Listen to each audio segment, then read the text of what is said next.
ദൈവപിതാവിൻ്റെ സ്നേഹത്തിന് നമുക്ക് ഹൃദയത്തിൽ നന്ദി പറയാം. നമുക്കെല്ലാവർക്കും അറിയാവുന്നതുപോലെ 2004 ഡിസംബർ 7-ാം തീയതി ഉച്ചകഴിഞ്ഞ് 2:30 ഇതുപോലൊരു ആരാധനാമധ്യയാണ് ദൈവമാതാവ് സമയഘടികാരം നെഞ്ചിൽ ചാർത്തി ഈ അൾത്താരയിൽ പ്രത്യക്ഷയായിക്കൊണ്ട് ദുരന്തം ഉണ്ടാകാൻ പോകുന്നു, പ്രാർത്ഥിക്കണം എന്ന വലിയ സന്ദേശം കൈമാറിയത്. അതുകൊണ്ട് തന്നെ ഓരോ ആരാധനയിലും ദൈവമക്കൾക്ക് വേണ്ടി ദൈവമാതാവ് പ്രത്യേകമായിട്ട് മധ്യസ്ഥം പ്രാർത്ഥിക്കുന്ന വലിയ ആരാധന മണിക്കൂറിലേക്കാണ് നമ്മൾ ഇപ്പോൾ പ്രവേശിക്കാൻ പോകുന്നത്. നമ്മളെ വിഷമിപ്പിക്കുന്ന പാപങ്ങളും ഭാരങ്ങളും എല്ലാം നമുക്ക് ഈ അൾത്താരയിൽ ഇറക്കി വയ്ക്കാം. ഒരു പുത്തൻ അഭിഷേകത്തിന് വേണ്ടി നമുക്ക് ദൈവസ്നേഹത്തോടെ പ്രാർത്ഥിക്കാം. പരിശുദ്ധ അമ്മയുടെ പ്രത്യക്ഷീകരണത്തിൻ്റെ സാക്ഷികളാക്കി ഞങ്ങളെ ഓരോരുത്തരെയും ഉയർത്തണമേ എന്ന് ഒരു നിമിഷം നമുക്ക് മൗനമായിട്ട് പ്രാർത്ഥിക്കാം. ഒരു നിമിഷം നമുക്ക് ഈ ധ്യാനം നയിക്കുവാൻ പോകുന്ന കൃപാസനത്തിൻ്റെ സ്ഥാപക ഡയറക്ടറായ ബഹുമാനപ്പെട്ട VP ജോസഫ് അച്ഛനെ ദൈവപിതാവിൻ്റെ കരങ്ങളിൽ സമർപ്പിച്ച് പ്രാർത്ഥിക്കാം. വചനത്തിൻ്റെ കവാടം അച്ഛനിലൂടെ ഞങ്ങൾക്ക് തുറന്നു കിട്ടുവാനും അത് കേൾക്കുന്ന ഞങ്ങളുടെ ആന്തരിക നേത്രങ്ങളെയും ഹൃദയത്തെയും കർണപിടങ്ങളേക്ക് ജ്വലിപ്പിച്ച് ഞങ്ങളെയും പുതു സൃഷ്ടികളാക്കി മാറ്റണമേ എന്ന് നമുക്കൊരു നിമിഷം പ്രാർത്ഥിക്കാം. ഒരിക്കൽ കൂടെ നമ്മുടെ ഉടമ്പടി നിയോഗങ്ങളിലേക്കും ഓരോരോ ജീവിത സാഹചര്യങ്ങളിലേക്കും ദിവ്യകാരുണ്യ നാഥനെ ക്ഷണിച്ചുകൊണ്ട് ഒപ്പം തന്നെ ഈ അൾത്താരയിലേക്കും ക്ഷണിച്ചുകൊണ്ട് നമുക്ക് ഇരുകരങ്ങളെ ഉയർത്തി ദൈവസ്നേഹത്തോടെ സ്തുതിക്കാം. ഹല്ലേലൂയ, ഹല്ലേലൂയ, ഹല്ലേലൂയ. മഹത്വം, മഹത്വം. യേശുവേ, അങ്ങയുടെ ശക്തി ഈ ആലയത്തിൽ ഈ സമയം പ്രകടമാക്കണമേ എന്ന് പ്രാർത്ഥിക്കുന്നു. ഞങ്ങളുടെ ആലയത്തെ വീണ്ടും വീണ്ടും വിശുദ്ധീകരിക്കണമേ എന്ന് പ്രാർത്ഥിക്കുന്നു. പുതിയ പുതിയ ശുശ്രൂഷകൾ നൽകണമേ എന്ന് പ്രാർത്ഥിക്കുന്നു.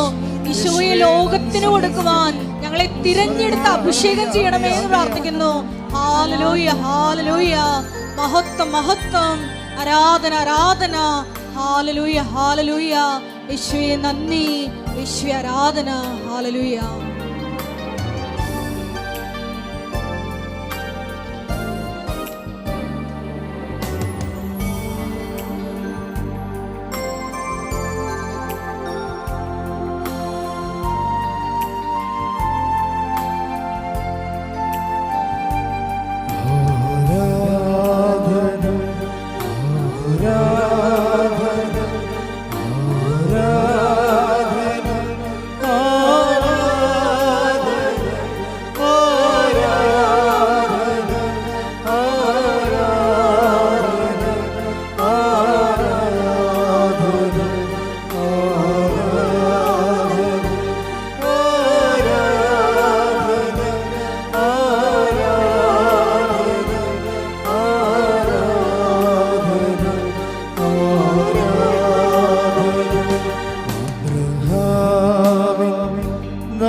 നേരവും ആരാധനയും സ്തുതിയും പുകഴ്ചയും ഉണ്ടായിരിക്കട്ടെ.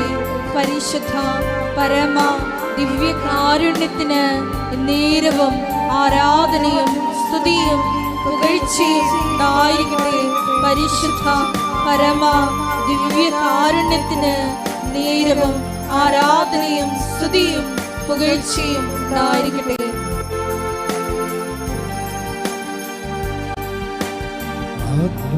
ആത്മാവിനായിരം മുറിവുണങ്ങിയിടും ആത്മീയ നിമിഷം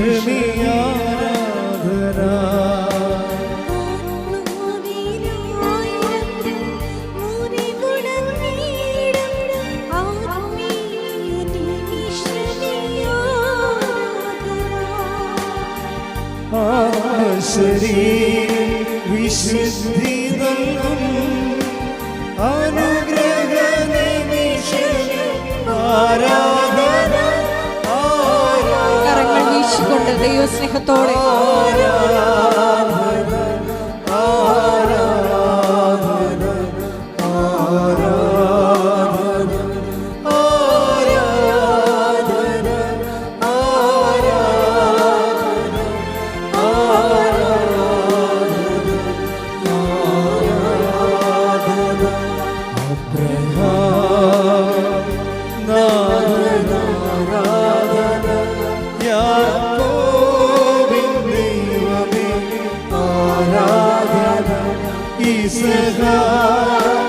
ഇടയരെ ആരാധന ഇസ്രായേലിൻ രാജനെ ആരാധന ആരാധന ആരാധന ആരാധന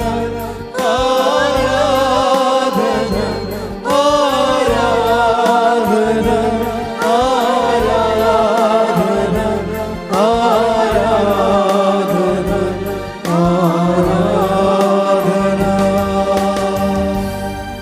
പരിശുദ്ധ പരമദിവ്യകാരുണ്യത്തിന് എന്നേരവും ആരാധനയും സ്തുതിയും പുകഴ്ചയും ഉണ്ടായിരിക്കട്ടെ. പരിശുദ്ധ പരമദിവ്യകാരുണ്യത്തിന് എന്നേരവും ആരാധനയും സ്തുതിയും പുകഴ്ചയും ഉണ്ടായിരിക്കട്ടെ. പരിശുദ്ധ പരമദിവ്യകാരുണ്യത്തിന് എന്നേരവും ആരാധനയും സ്തുതിയും പുകഴ്ചയും ഉണ്ടായിരിക്കട്ടെ. നമുക്ക് വിശ്വാസത്തോടും പ്രത്യാശയോടും കൃപാസനം പ്രത്യക്ഷീകരണ മധ്യസ്ഥ പ്രാർത്ഥന ഏറ്റുചൊല്ലാം.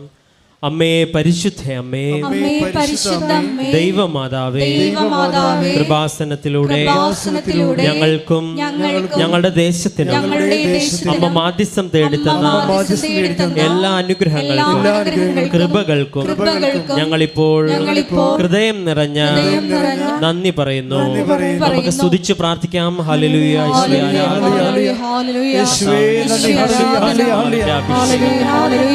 നാളിതുവരെ ഞങ്ങൾക്ക് ലഭിച്ച എല്ലാ കൃപകൾക്കും അനുഗ്രഹങ്ങൾക്കും നന്ദി പറയുന്നു. Hallelujah, hallelujah.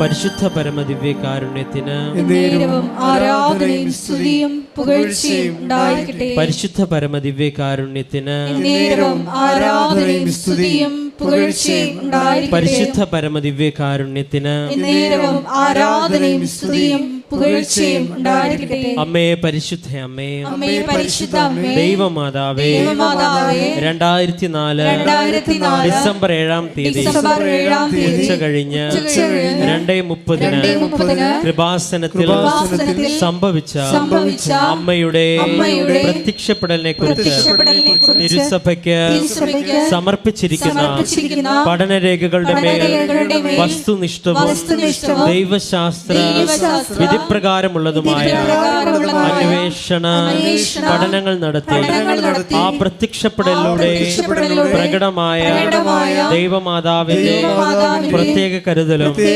സംരക്ഷണവും വെളിപ്പെടുത്തുന്ന പീഡിതരുടെ ആശ്വാസവും പ്രവാചകന്മാരുടെ രാജ്ഞിയും വാഗ്ദാനത്തിന്റെ പേടകവും പ്രപഞ്ച പ്രകൃതിയുടെ മാതാവുമായ പരിശുദ്ധ അമ്മയുടെ ഭക്തി തിരുസഭയിൽ കൂടുതൽ പ്രചരിച്ച് ജീവിതത്തിന്റെ ദുരിത അവസ്ഥകളിൽ അകപ്പെട്ട് കഴിയുന്ന അനേകായിരം മക്കൾക്ക് ദൈവത്തിന്റെ സാന്നിധ്യവും സന്ധിപ്പും കൂടുതൽ അനുഭവിക്കുകയും ആത്മീയ വിശുദ്ധിയും ദൈവശക്തിയും കൈവരിക്കുവാൻ ഞങ്ങളുടെ കുടുംബങ്ങളെ ഇടയാക്കണമേ.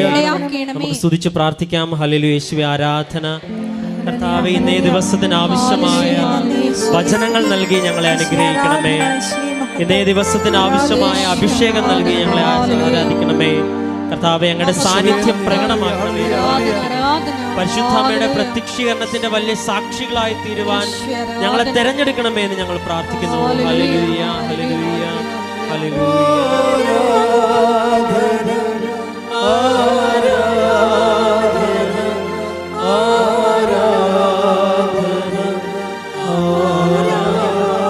നമുക്ക് ഉച്ചത്തിൽ പാടാം.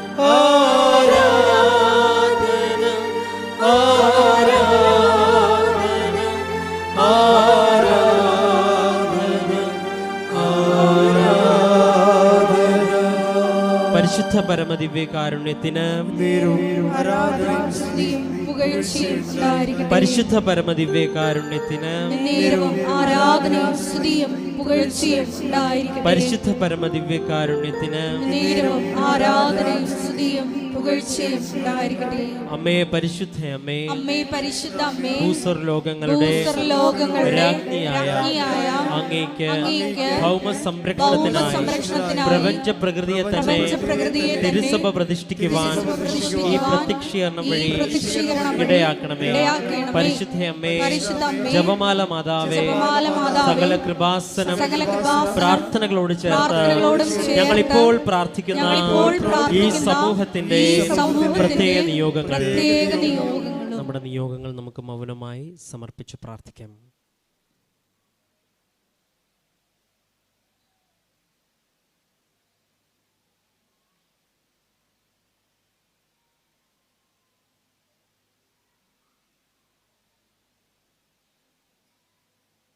അമ്മയുടെ പ്രത്യക്ഷീകരണത്തിന്റെ ഈ അനുഗ്രഹവേളയിൽ ഞങ്ങൾക്ക് സാധിച്ചു തരുവാൻ കഴിയണമേ. നമുക്ക് സ്തുതിച്ച് പ്രാർത്ഥിക്കാം. ഹല്ലേലൂയ. യേശുവേ ആരാധന, ആരാധന, ആരാധന. ദിവ്യകാരുണ്യനാഥനായ ദൈവമേ, അങ്ങയുടെ ദിവ്യകാരുണ്യ അനുഭവം ഞങ്ങളുടെ ജീവിതത്തിൽ ലഭിക്കുവാൻ, ഉടമ്പടി ജീവിതത്തിൽ ആത്മാർത്ഥതയോടും ദൈവസ്നേഹത്തോടും നിലനിൽക്കുവാൻ ഞങ്ങൾ അഭിഷേകം ചെയ്യണമെന്ന് ഞങ്ങൾ പ്രാർത്ഥിക്കുന്നു. ഈ ആരാധന ഇന്നിവിടെ ആയിരുന്ന് കൂടുന്നവരും ഓൺലൈനിൽ കൂടാനിരിക്കുന്നവരെല്ലാവരേക്കും ദൈവാനുഭവത്തിൻ്റെ ദൈവസ്നേഹത്തിൻ്റെ ഉടമ്പടി അനുഭവങ്ങൾ ലഭിക്കുവാൻ, സൗഖ്യം ലഭിക്കുവാൻ, സാന്ത്വനം ലഭിക്കുവാൻ, അഭിഷേകം ലഭിക്കുവാൻ കർത്താവേ, ദിവ്യകാരുണ്യനാഥനായ അങ്ങ് ഞങ്ങളെ തിരഞ്ഞെടുക്കണമേ എന്ന് ഞങ്ങൾ പ്രാർത്ഥിക്കുന്നു.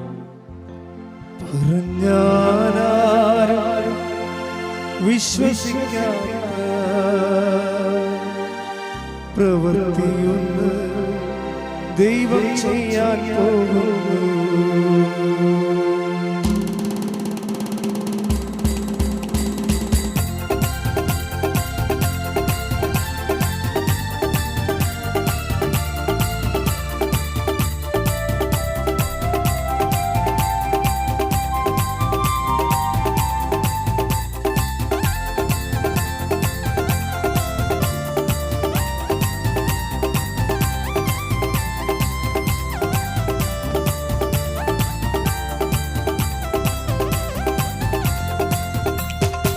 പറഞ്ഞാൽ വിശ്വസിക്കാത്ത പ്രവൃത്തിയൊന്ന് ദൈവം ചെയ്യാൻ പോകുന്നു.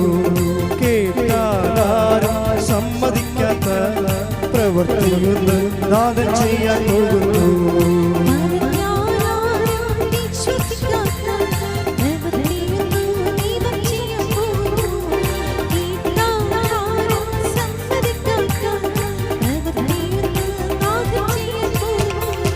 അതിശയമെന്ന് ജനം പറയും വിധത്തിൽ യേശു ഒരു പ്രവൃത്തി ചെയ്യും.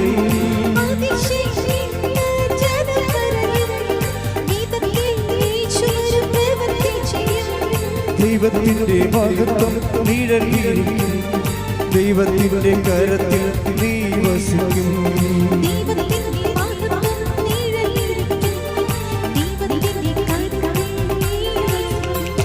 പറഞ്ഞാൽ വിശ്വസിക്കാത്ത പ്രവൃത്തിയൊന്നും ദൈവം ചെയ്യാൻ പോകുന്നു.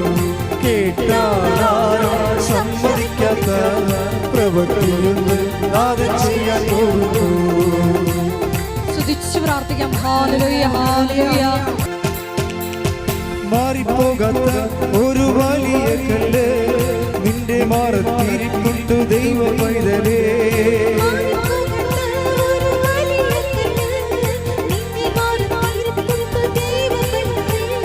ദൈവത്തിന്റെ വചനം വന്നു ചേരുമ്പോൾ കല്ലുമാറി കരളിൽ കൃപ നിറയും.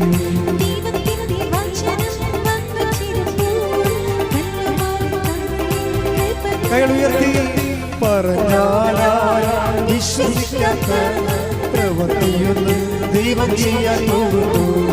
കേട്ടാൽ സമ്മതിക്കാത്ത പ്രവൃത്തിയൊന്നും നാഥൻ ചെയ്യാൻ പോകുന്നു.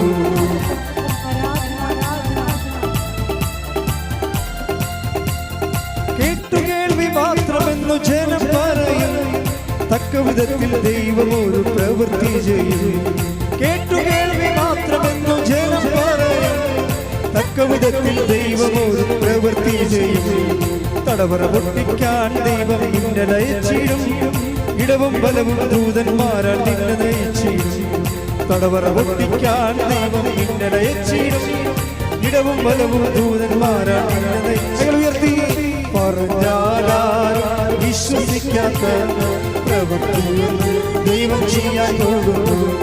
കേട്ടാൽ സമ്മതിക്കാത്ത പ്രവൃത്തിയൊന്നും നാഥൻ ചെയ്യാൻ പോകുന്നു. സ്തുതിച്ചു പ്രാർത്ഥിക്കാം. Hallelujah hallelujah. ഒരിക്കൽ കൂടി ഈ ധ്യാനം നയിക്കുവാൻ പോകുന്ന ബഹുമാനപ്പെട്ട വി.പി. ജോസഫ് അച്ഛനെ നിങ്ങൾക്ക് സമർപ്പിച്ച് പ്രാർത്ഥിക്കാം. നിങ്ങൾക്ക് ആവശ്യമായിട്ടുള്ള വചനം നൽകണമെന്ന് പ്രാർത്ഥിക്കുന്നു. വചനത്താൽ വിശദീകരിക്കണമെന്ന് പ്രാർത്ഥിക്കുന്നു. ശക്തീകരിക്കണമെന്ന് പ്രാർത്ഥിക്കുന്നു. വഴി നടത്തണമെന്ന് പ്രാർത്ഥിക്കുന്നു. Hallelujah hallelujah. മഹത്വം പിതാവേ നന്ദി, പിതാവേ ആരാധന, പിതാവേ മഹത്വം. ഹല്ലേലൂയ ഹല്ലേലൂയ ഹല്ലേലൂയ ഹല്ലേലൂയ. യേശുവേ നന്ദി ഹല്ലേലൂയ ഹല്ലേലൂയ ഹല്ലേലൂയ ഹല്ലേലൂയ. യേശുവേ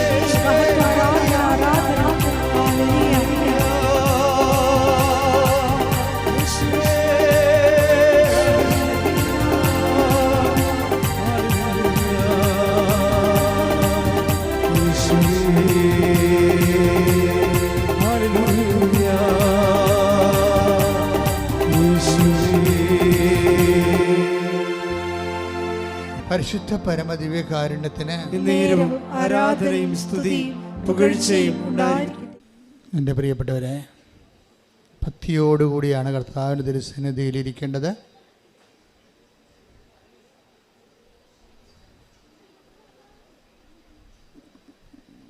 ഭക്തിയിൽ ഒരു രക്തത്തിൻ്റെ കണ്ടൻ്റ് ഉണ്ട്. ശരിക്കും ഇക്ത എന്ന പ്രത്യയം സംസ്കൃതത്തിൽ ഒട്ടുന്നത് എന്നതിൻ്റെ അർത്ഥം. നമ്മുടെ രക്തത്തിലൊരു ഇക്തയുണ്ട്, ഭക്തിയിലൊരു ഇക്തയുണ്ട്.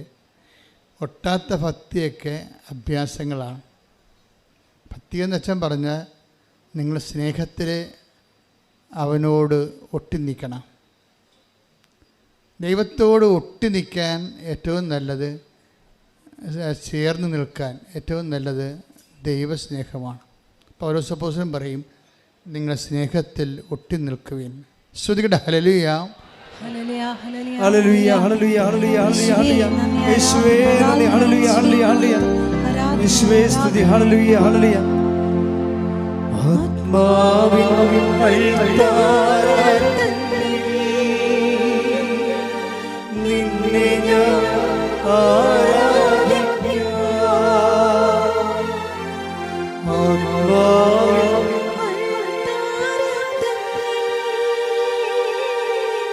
നിന്നെ ഞാൻ ആരാധിക്കാം.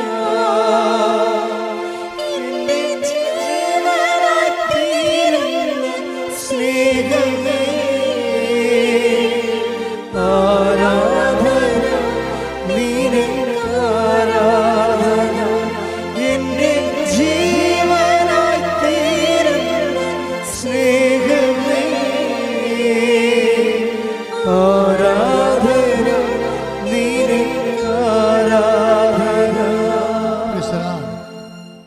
ഉടമ്പടി നിങ്ങളെ എല്ലാ മേഖലകളിലും, ഭക്തിയുടെ മേഖലകൾ, വിശ്വാസത്തിൻ്റെ മേഖലകൾ, ദൈവസ്നേഹത്തിൻ്റെ മേഖലകൾ, ഉപവിയുടെ മേഖലകൾ, കുദാശകളുടെ മേഖലകൾ, സുവിശേഷ കൈമാറ്റത്തിൻ്റെ മേഖലകൾ, ഇങ്ങനെ എല്ലാ ആധ്യാത്മികതയുടെ എല്ലാ മേഖലകളിലും ഉടമ്പടി നിങ്ങളെ ഉണർത്തുകയും വളർത്തുകയും ചെയ്യാം.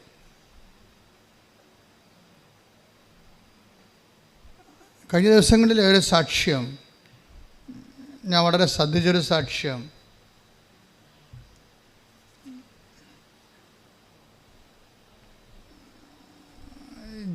ജോസ്മി ഇടുക്കി എന്നുള്ള സാക്ഷിയാണ്. ജോസ്മിയുടെ സാക്ഷ്യം അവസാനിക്കുന്നത് ഉടമ്പടി ജീവിതത്തിൽ ഇനിയും എനിക്ക് വളരണം. അവർ എഡ്യൂക്കേറ്റഡ് ലേഡിയാണ്. അപ്പോൾ എഡ്യൂക്കേറ്റഡ് ആയിട്ടുള്ള ആൾക്കാർ, നല്ല വിദ്യാഭ്യാസമുള്ള ആൾക്കാർ, അവർ ഉടമ്പടി എടുക്കുമ്പോൾ അവർക്കിതിൻ്റെ റാഷണൽ സൈഡ്, ഇതിൻ്റെ അകത്ത് ഉപയോഗിച്ചിരിക്കുന്ന ബിബ്ലിക്കൽ റാഷണാലിറ്റി ശരിക്കും മനസ്സിലാകും. കാര്യം ഇതിൻ്റെ അകത്ത് ഉപയോഗിച്ചിരിക്കുന്നത്, ഇപ്പോൾ നമുക്ക് ഉദാഹരണത്തിന് നമ്മുടെ ഉടമ്പടി നിലനിൽക്കുന്നത് എന്തിലാണ്? Not by merit but by grace. ലോകം മുഴുവനും അറിയാവുന്നതും എന്നോട് ആദ്യം വെളിപ്പെടുത്തിയ സൂത്രമാണിത്. സൂത്രമെന്ന് വെച്ച് കഴിഞ്ഞാൽ ഭാരതീയത്തിൽ സൂത്രമെന്നാണ് ടെക്നിക്ക്. ആധ്യാത്മികമായ എല്ലാ വിഷയങ്ങളെയും ഭാരതീയർ സൂത്രമെന്നാണ് വിളിക്കുന്നത്. വെച്ച് കഴിഞ്ഞാൽ നമ്മൾ പറയുന്നത് ഉപായമല്ല, മറിച്ച് സൂത്രമെന്ന് പറഞ്ഞാൽ അതിൻ്റെ ടെക്നിക്ക്, അതിൻ്റെ തന്ത്രവിദ്യ, അതിനാണ് സൂത്രം. അപ്പോൾ ഇതിൻ്റെ ഉടമ്പടിയിൽ ആദ്യം വന്ന തന്ത്രവിദ്യ രക്ഷാകരമായ അനുഭവത്തിൻ്റെ തന്ത്രവിദ്യയാണ്. അതെന്താണ്? Not by merit but by grace. അപ്പോൾ ഉടമ്പടി ജീവിതത്തെ കാണുന്നത്, ജീവിതത്തെ മുഴുവനായിട്ട്, ജീവിത സാഹചര്യങ്ങളെ കാണുന്നത് തന്നെ നമ്മുടെ ജീവിതം നമ്മൾ എത്ര മെറിറ്റോറിയസ് ആയാലും നമ്മളുടെ ഏറ്റവും വലിയ കോൺഫിഡൻസിൻ്റെ അടിസ്ഥാനം നമ്മുടെ മെറിറ്റാണ്, അല്ലേ? മനുഷ്യൻ്റെ കോൺഫിഡൻസിൻ്റെ അടിസ്ഥാനം എന്ന് വെച്ചാൽ ആത്മവിശ്വാസത്തിൻ്റെ, മനുഷ്യൻ്റെ ആത്മവിശ്വാസത്തിൻ്റെ അടിസ്ഥാനം എന്താണ്? അവൻ്റെ മെറിറ്റ് എന്ന് വെച്ചാൽ യോഗ്യത, അല്ലേ? വിദ്യാഭ്യാസമുണ്ട്, എക്സ്പീരിയൻസ് ഉണ്ട്, അപ്പോൾ ജോലി കിട്ടാനുള്ള യോഗ്യത, നമുക്ക് ആത്മവിശ്വാസമുണ്ട്, ഇല്ലേ? അപ്പോൾ അതുപോലെ നമുക്ക് ആത്മവിശ്വാസം തരുന്ന കുറേ സംഭവമുണ്ട്. നമ്മൾ ഈ ആൾക്കാരൊക്കെ ബ്യൂട്ടി പാർലറൊക്കെ പോകണത് എന്തിനാണ്? കോൺഫിഡൻസിനാണ്. ചെരുപ്പിൻ്റെ പരസ്യം പോലും എന്താണ്? ഈ ചെരുപ്പിട്ടാൽ നിങ്ങൾക്ക് കോൺഫിഡൻസ് ഉണ്ടാകുമെന്ന് പറയണവർ, അല്ലേ? ഈ കോൺഫിഡൻസ് ഒരു പ്രോബ്ലമാണ്. ആത്മവിശ്വാസത്തിന് സാധാരണ ആൾക്കാർ യൂസ് ആൻഡ് ത്രോ ആയിട്ടുള്ള സാധനങ്ങളാണ് ഉപയോഗിക്കുന്നത്. ബൈബിൾ ഉപയോഗിക്കുന്നത് യൂസ് ആൻഡ് ഉപയോഗിക്കുക, എറിഞ്ഞു കളയുക എന്നുള്ള സംഭവം, ഡിസ്പോസിബിളായിട്ടുള്ള സൂത്രങ്ങളാണ് സാധാരണ മനുഷ്യൻ. ഇപ്പോൾ ചെരുപ്പ് നമ്മൾ ഉപയോഗിച്ച കുറച്ച് നടന്ന് അങ്ങോട്ടേക്ക് നോക്കുമ്പോൾ നമുക്കൊരു ആത്മവിശ്വാസം തോന്നുമായിരിക്കും. മറ്റുള്ളവരുടെ മുമ്പിൽ അത്ര കുറഞ്ഞ പുള്ളിയല്ല ഞാനെന്നുള്ള, അതൊരു ആത്മവിശ്വാസം. അപ്പോൾ ഒരു വ്യക്തിക്ക് സമൂഹത്തിൽ ഉണ്ടാകേണ്ട ഒരു നിലനിൽപ്പാണ് ഈ ആത്മവിശ്വാസം എന്ന് ഭൗതികമായി പറയണത്. പക്ഷേ ഇതിൻ്റെ പ്രോബ്ലം വെച്ചാൽ ആ ചെരുപ്പിൻ്റെ വള്ളി കുറച്ച് ചെരുപ്പ് കഴിഞ്ഞാൽ പൊട്ടിപ്പോകും. അപ്പോൾ ആത്മവിശ്വാസവും പൊട്ടിപ്പോകും, ഇല്ലേ? ആത്മവിശ്വാസം പൊട്ടി. അപ്പോൾ ബൈബിള് ഇങ്ങനെയുള്ള ടെമ്പറൽ തിങ്സ് ഉപയോഗിക്കത്തില്ല ആത്മവിശ്വാസത്തിന്. എന്നും നിലനിൽക്കുന്ന, ബൈബിൾ എപ്പോഴും പറയുമ്പോൾ നിലനിൽക്കുമോ ഇല്ലേ എന്നേ പറയത്തുള്ളൂ. ഒരു സാധനം ട്രൂ ആണോ അല്ലെങ്കിൽ ഫോൾസ് ആണോ ഫേക്കാണോ എന്ന് ബൈബിൾ പറയണത് നിലനിൽക്കുമോ ഇല്ലേ എന്നുള്ള അടിസ്ഥാനത്തിലാണ് പറയണത്. നിലനിൽക്കാത്ത എല്ലാം ബൈബിൾ പറയും ഫോൾസ് ആണെന്ന് പറയും. അതുകൊണ്ട് നിലനിൽക്കാത്തതുമ്പോൾ നിങ്ങൾ അറ്റാച്ച് ചെയ്യരുതെന്ന് പറയും. ഇപ്പോൾ ഈശോൻ്റെ അടുത്തൊരു അപ്പം കാണിക്കുക പറയും, നോ, ഈ അപ്പം ട്രൂ അല്ലെന്ന് ഈശോ ഉടനെ പറയും. വെള്ളം കാണിച്ചാൽ പറയും ഈ വെള്ളം ട്രൂ അല്ല, സത്യമല്ലെന്ന് പറയും. എന്താ കാര്യം? ഈ വെള്ളം കുടിച്ചാൽ പിന്നെയും ദാഹിക്കും, അതാണ് പ്രശ്നം. ഈ അപ്പം കഴിച്ചാൽ പിന്നെ വിശക്കും. അപ്പോൾ ഈ ബൈബിളിൻ്റെ ഒരു രീതി വെച്ച് കഴിഞ്ഞാൽ ടെമ്പറൽ തിങ്സ് എടുത്തിട്ട് പറയും ഇതിനെ അറ്റാച്ച് ചെയ്യരുതെന്ന് പറയും. അറ്റാച്ച് എന്ന് വെച്ച് കഴിഞ്ഞാൽ നിങ്ങൾക്ക് അറ്റാച്ച് ജപ്തിയുടെ കാലഘട്ടത്തിലെ അറ്റാച്ച്മെൻറ്റ് നിങ്ങൾക്ക് മനസ്സിലാകാൻ പെട്ടെന്ന്, അല്ലേ? എന്ന് വെച്ച് കഴിഞ്ഞാൽ നമ്മുടെ വസ്തു നമ്മുടെ എതിരാളിയുടെ വസ്തുവുമായിട്ട് അറ്റാച്ച് ചെയ്ത് കളയും. പിന്നെ വസ്തു വിൽക്കാൻ പറ്റത്തില്ല. ഇതുപോലെ നിങ്ങൾ ഈ സ്മോൾ തിങ്സുമായിട്ട്, ലിറ്റിൽ തിങ്സുമായിട്ട് നിങ്ങൾ അറ്റാച്ച് ചെയ്യരുത് എന്ന് പറയും. എന്ന് പറയും ഞാൻ എന്നിട്ട് അറ്റാച്ച് ചെയ്യാതിരിക്കാൻ വേണ്ടി എന്തു ചെയ്യും? നിങ്ങൾ ഡിറ്റാച്ച് ആകണം, അതിൽ നിന്ന് നിങ്ങൾ അകന്ന് നിൽക്കണം. എന്തായാലും ഞാൻ തരുന്ന വെള്ളം കുടിക്കുന്നവൻ ഒരിക്കലും ദാഹിക്കത്തില്ല. അതാണ് ട്രൂ എന്ന് പറയണത്. ഈശോ എന്ത് പറഞ്ഞാലും ട്രൂ ആൻഡ് ഫാൾസ് ഇങ്ങനെ തിരിച്ചു പറയും. ഈശോ മാത്രമേ അങ്ങനെ പറയത്തുള്ളൂ. ദിസ് ഈസ് നോട്ട് ട്രൂ എന്ന് പറയും, ഇത് ശരിയല്ല എന്ന് പറയും, സത്യമല്ല. ലോകത്തിലുള്ള എല്ലാ വിഷയത്തെക്കുറിച്ചും ഈശോ സത്യമല്ല എന്ന് പറയും. എന്താ സാധനം? കടന്നു പോകുന്നതെന്നാണ്. അത് കടന്നു പോകുന്നത് കൊണ്ടാണ്. ഇനി കടന്നു പോകാത്ത നിലനിൽക്കുന്നതിനാണ് ഈശോ സത്യമെന്ന് പറയുന്നത്. അപ്പം നിലനിൽക്കുന്ന ഉടമ്പടിയിലുള്ളൊരു പ്രശ്നം എന്ന് പറയുന്നത് ഈ മെറിറ്റിൽ വർക്ക് ചെയ്യുന്ന എല്ലാം കടന്നു പോകും. നമ്മുടെ മെറിറ്റില്ലേ, മെറിറ്റിൽ നമ്മുടെ യോഗ്യത, നമ്മളെക്കാൾ കേമന്മാർ വരുമ്പോൾ നമ്മുടെ പ്രൊമോഷൻ അതിനാൽ വഴിയാധാരമാകും. അതാണ് പ്രശ്നം. അപ്പം നമ്മുടെ യോഗ്യതയെ അടിസ്ഥാനപ്പെടുത്തി, ഞാനിപ്പോൾ എൻ്റെ കൂടെയുള്ള ഈ നമ്മുടെ ക്ലിൻ്റൺ റച്ചോടൊക്കെ പണ്ട് പറയുമായിരുന്നു, എത്രയും വേഗം നീ പഠിക്കണം, നിൻ്റെ ജൂനിയേഴ്സ് വരുന്നുണ്ട്, നിന്നെ അടിച്ച് കമത്തി അവർ കടന്നു പോകും, നിനക്ക് പഠിക്കാൻ കഴിവുണ്ട്. അവനക്ക് ഇയാൾ ഇൻ്റലിജൻ്റാണ്, അതായത് ഞാൻ നിനക്ക് പഠിക്കാൻ കഴിവുണ്ട്. ജോമോളോടും പറയും പഠിക്കാൻ കഴിവുണ്ട്, സമയം കളയരുത്, പഠിക്കണമെന്ന് പറയും. ഇവർ രണ്ടുപേരും ഇപ്പോൾ ഉന്നത വിദ്യാഭ്യാസത്തിന് പോയിരിക്കേണ്ടി വരും. ഇപ്പോൾ എന്താ പ്രശ്നം വെച്ച് കഴിഞ്ഞാൽ അതൊരു ടൈമാണ്. വിദ്യാഭ്യാസത്തിൻ്റെ ഒരു ടൈമുണ്ട്, യുദ്ധത്തിനൊരു ടൈമുണ്ട്, വീട് പണിയാനൊരു സമയമുണ്ട്, ഇതെല്ലാത്തിനും ഒരു ടൈമുണ്ട്.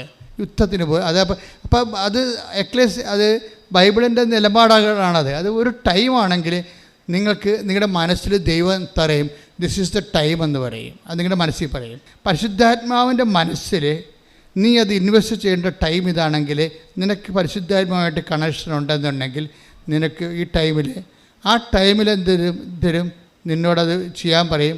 പക്ഷെ അത് അവിടെ മെറിറ്റ് ഇല്ലെങ്കിലും പിന്നെ എന്ത് ചെയ്യും? ഗ്രേസിൽ വർക്കൗട്ട് ചെയ്യും. ഗ്രേസ് ആണ് ബൈബിൾ ലക്ഷ്യം വെക്കുന്ന ഒരു സംഭവം. എൻ്റെ മക്കൾ ഇപ്പോൾ ഈ മിസ്മി അവരുടെ എന്താണ് അവർ ജോസ്മി പറഞ്ഞത് എന്താണ്?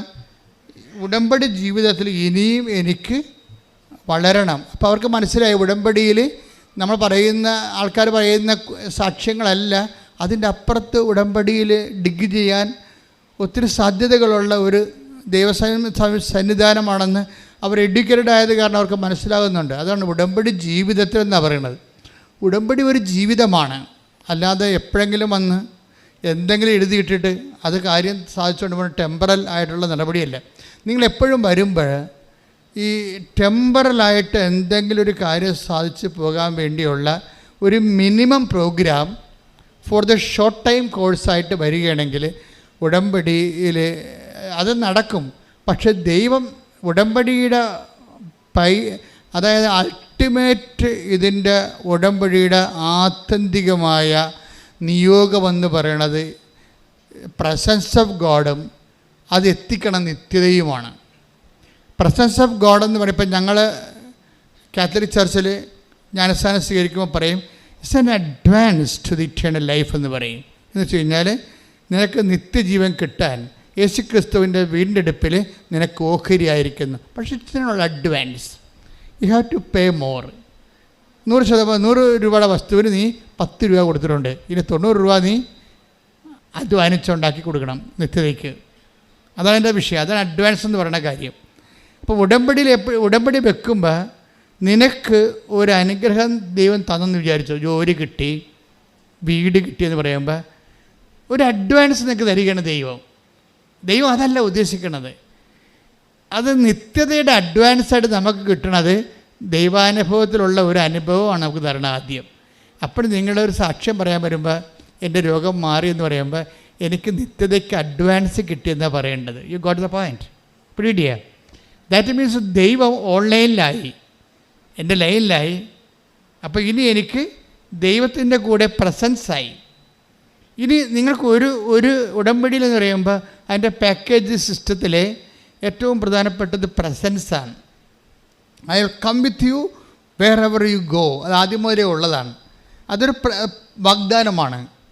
ഈ വാഗ്ദാനം ഞാൻ എപ്പോഴും നിങ്ങളോട് പറയും, ഉടമ്പടി വർക്ക് ചെയ്യുന്ന വാഗ്ദാനത്തിൻ്റെ അടിസ്ഥാനത്തിലാണ്. അപ്പോൾ 8850 വാഗ്ദാനങ്ങളാണ് ഹോൾ ബൈബിളുള്ളത്. ഈ വാക്കിൻ്റെ ഉള്ളിലെല്ലാം ദാനം വച്ചിട്ടുണ്ട്. അതിനകത്ത് അനുദിന ജീവിത ദാനങ്ങളുണ്ട്, നിത്യജീവിത ദാനങ്ങളുണ്ട്. അപ്പോൾ നിത്യജീവിത ദാനങ്ങളെക്കുറിച്ച് നിനക്ക് കാഴ്ചപ്പാടില്ലാതെ അത്യാവശ്യം വേണ്ട ഒരു ഭൗതിക കാര്യങ്ങൾക്ക് വേണ്ടി മാത്രമാണ് നീ ദൈവത്തെ, അത് ഈശോ പറയും, ഈ ജീവിതത്തിന് വേണ്ടി മാത്രമാണെന്ന് പറയല്ലേ. Take the bed of God. ഒന്ന് കൊറിന്ത്യസ് 15:19. ശ്രുതികടെ ഹല്ലേലൂയ ഹല്ലേലൂയ ഹല്ലേലൂയ ഹല്ലേലൂയ ഹല്ലേലൂയ. യേശുവേ നന്ദി. ഹല്ലേലൂയ ഹല്ലേലൂയ ഹല്ലേലൂയ ഹല്ലേലൂയ ഹല്ലേലൂയ ഹല്ലേലൂയ. 1 കൊരിന്തോസ് 15:19. ഈ ജീവിതത്തിന് വേണ്ടി മാത്രം ക്രിസ്തുവിൽ പ്രത്യാശ വച്ചിട്ടുള്ളവരാണെങ്കിൽ നമ്മൾ എല്ലാ മനുഷ്യരെയുംക്കാൾ നിർഭാഗ്യരാണ്. ഒന്ന് പറഞ്ഞേ, ഈ ജീവിതത്തിന് വേണ്ടി മാത്രമാണ്, ഈ ജീവിതത്തിന് വേണ്ടി മാത്രമാണ് നിങ്ങൾ യേശു ക്രിസ്തുവിൽ പ്രത്യാശ അർപ്പിച്ചുള്ളതെങ്കിൽ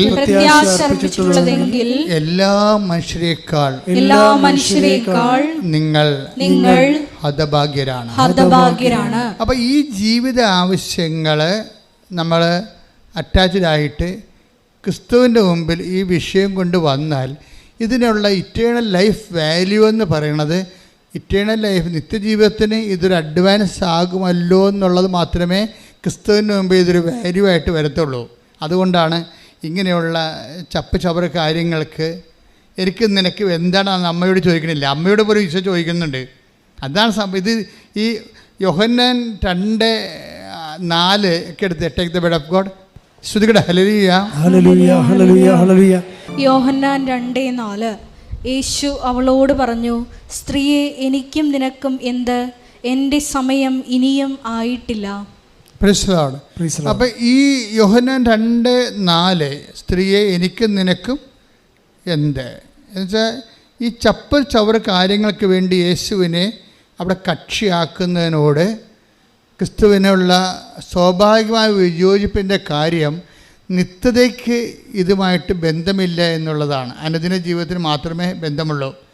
അതിൻ്റെ കാരണം ഈ 1 കൊരിന്തോസ് 15:19 എന്താണ് എന്ന് പറഞ്ഞ്, ഈ ജീവിതത്തിന് വേണ്ടി മാത്രമാണ്, ഈ ജീവിതത്തിന് വേണ്ടി മാത്രമാണ് നിങ്ങൾ യേശു ക്രിസ്തുവിനെ പ്രത്യാശ അർപ്പിച്ചെങ്കിൽ എല്ലാ മനുഷ്യരെക്കാളും നിങ്ങൾ ഹതഭാഗ്യരാണ്. അപ്പം എപ്പോഴും ഇതിൻ്റെ ഉടമ്പടി ഫയറാകാനുള്ള എളുപ്പം, നിങ്ങൾക്ക് ഈ അഡ്വാൻസ് എല്ലാം തരും ദൈവം.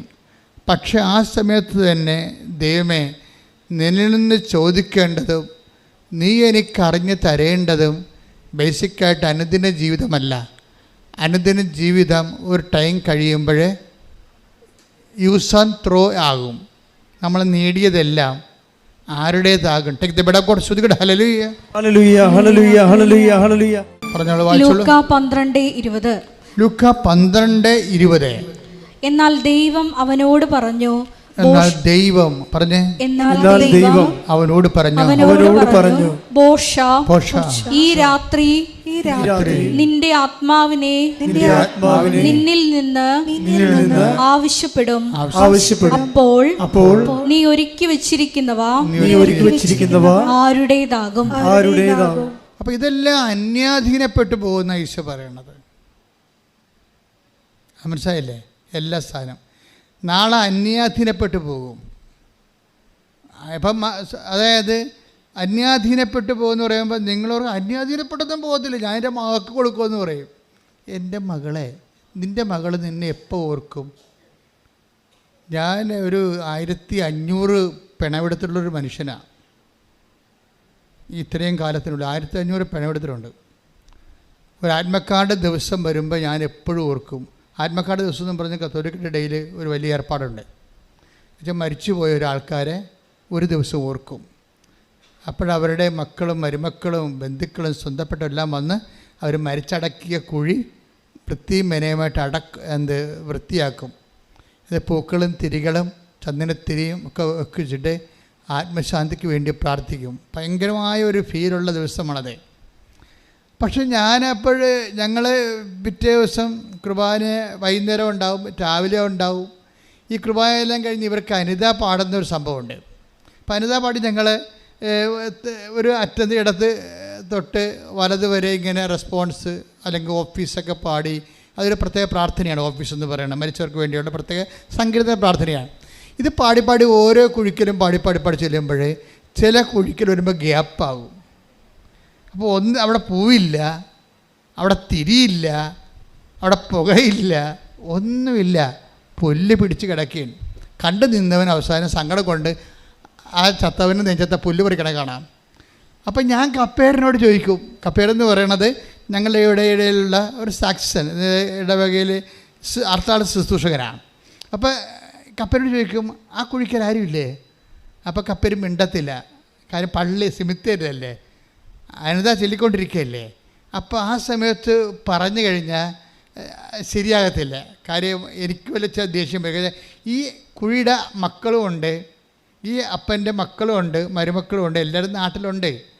അവർക്കിവിടെ വന്ന് അപ്പന് വേണ്ടി പ്രാർത്ഥിക്കാൻ നേരമില്ല. അതാണ് പ്രശ്നം.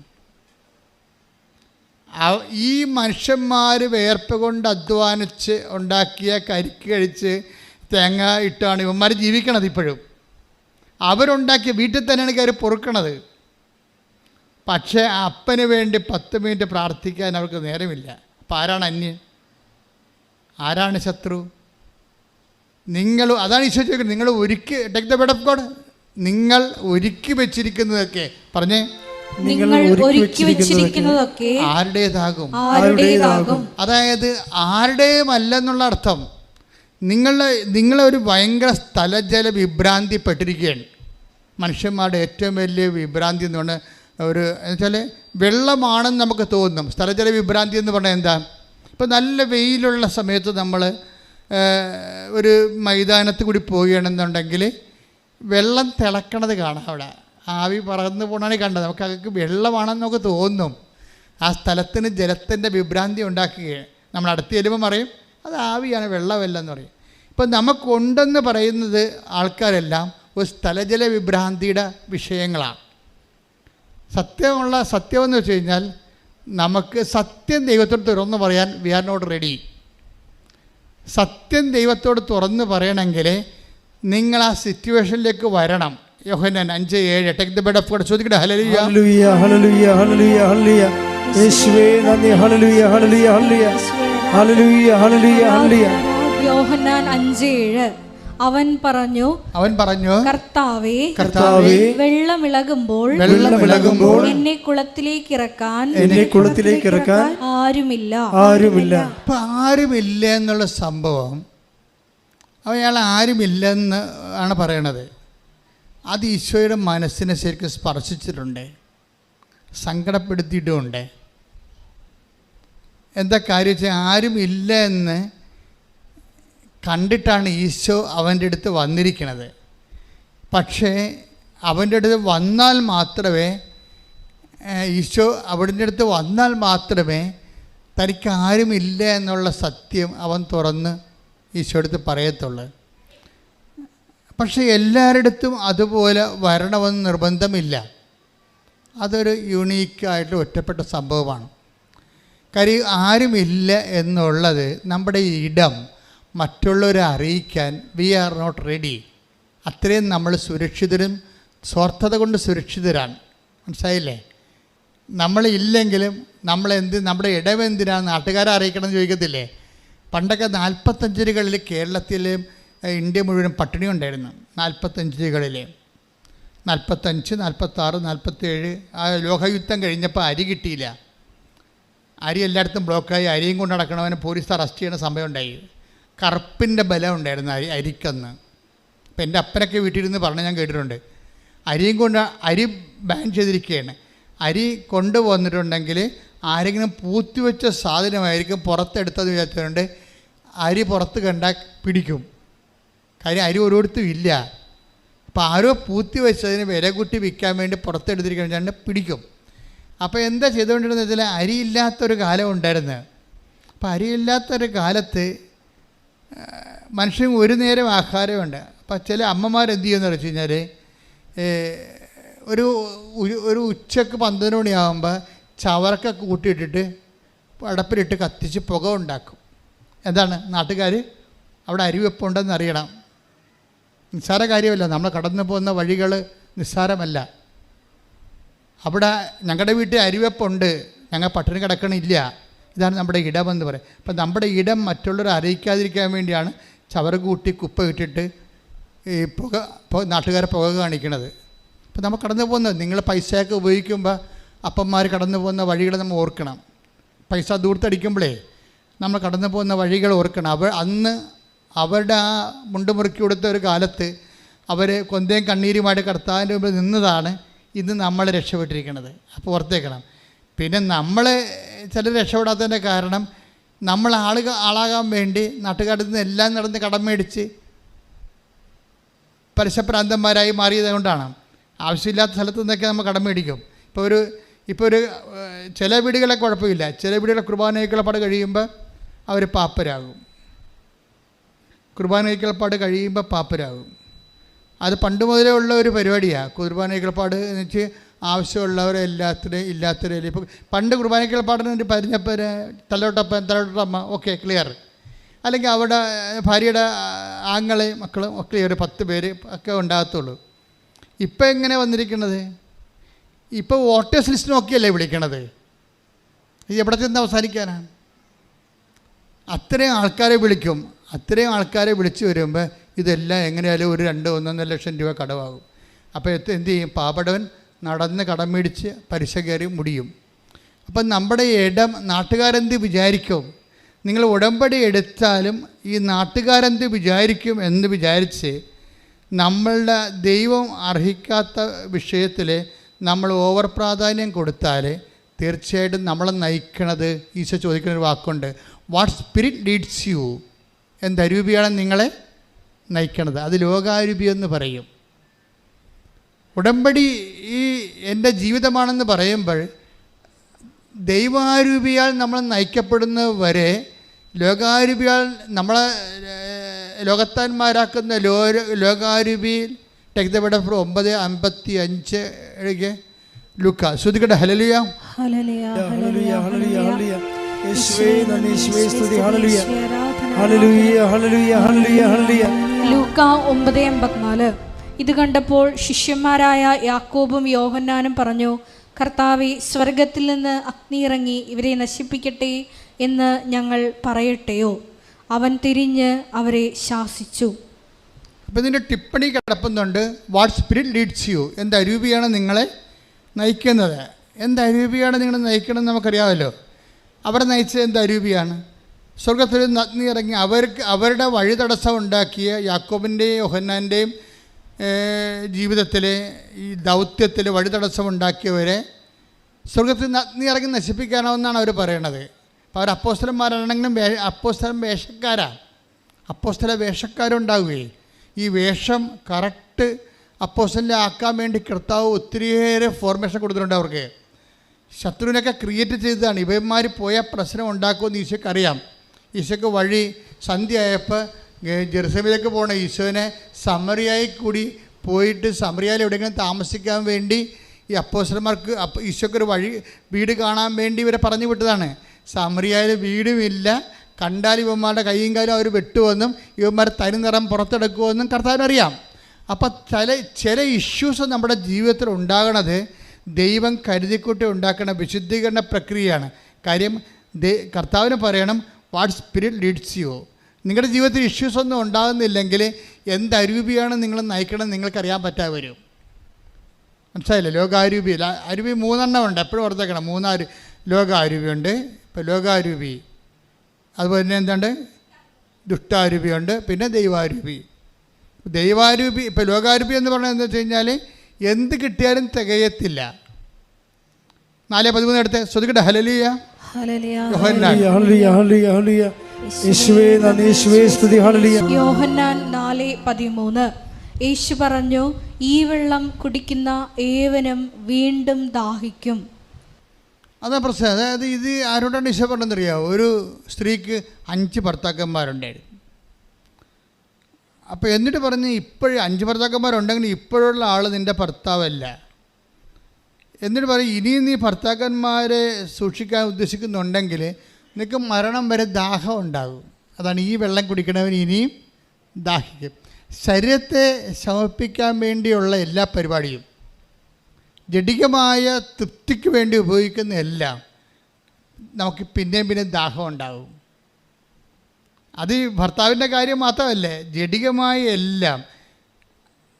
ഇപ്പം നമ്മൾ ലോകാരൂപിയിലാണ്. ഇപ്പം നിങ്ങൾക്ക് ഒരു ജോലി വേണം എന്ന് പറയുമ്പോൾ നിങ്ങൾ ഉടനെ എന്താണ് ചിന്തിക്കണത്? ജോലി വേണം എന്ന് ദൈവത്തിൻ്റെ സന്നിധിയിലൊരു നിയോഗം വെച്ചിരിക്കണം വിചാരിച്ചോ. അപ്പം നോർമലായിട്ട് ജോലി വേണം, അതിനകത്ത് തെറ്റെന്താ? പക്ഷെ ഫോർ വാട്ട്? അതിന് ഉത്തരം പറയേണ്ടി വരും. ദൈവത്തിൻ്റെ സന്നിധിയിൽ ഒരു സംഭവം വെക്കുമ്പോൾ ഫോർ വാട്ട് എന്ന് ചോദിക്കും, എന്തിനു വേണ്ടിയാണെന്ന് ചോദിക്കും. അപ്പം നിങ്ങൾ ജെന്യുവിൻ ആൻസർ പറയണം. എന്താ ജെന്യുവിൻ ആൻസർ എന്ന് പറയണത്? എൻ്റെ പ്രായമായ അപ്പനും അമ്മയും എന്നെ വളർത്തി ഇത്രയും കഷ്ടപ്പെട്ട് അവർ മരിക്കണമെങ്കിലും ഒരു അടച്ചുറപ്പുള്ള വീട്ടിൽ താമസിക്കണം. എൻ്റെ പെങ്ങൾക്ക് കല്യാണം വരാൻ പോവുകയാണ്. അപ്പോൾ ഒരു മര്യാദക്കൊരു ഓർഡർ, ഒരു നല്ല ജീവിത പങ്കാളി കിട്ടണമെങ്കിൽ ഒരു വീട് വേണം. ഇതൊക്കെ എല്ലാം ജെന്യുവിനാണ്. പക്ഷേ നിങ്ങൾ വീട് വെക്കണതിൻ്റെ ഉദ്ദേശം, നിങ്ങളുടെ രഹസ്യ അജണ്ട എന്താണെന്ന് നിങ്ങൾ നോക്കണം. എന്ന് വെച്ചാൽ മറ്റുള്ളവരെക്കാൾ കേമമായൊരു വീടായിരിക്കണം. എൻ്റെ വീടാണെന്നും പറഞ്ഞ് വേറെ ആൾക്കാരുടെ വീട്ടിൽ പോയി എൻ്റെ ബന്ധുക്കൾ എന്നോട് ഞങ്ങൾ വിചാരിച്ച അതാണ് നിൻ്റെ വീടെന്ന്.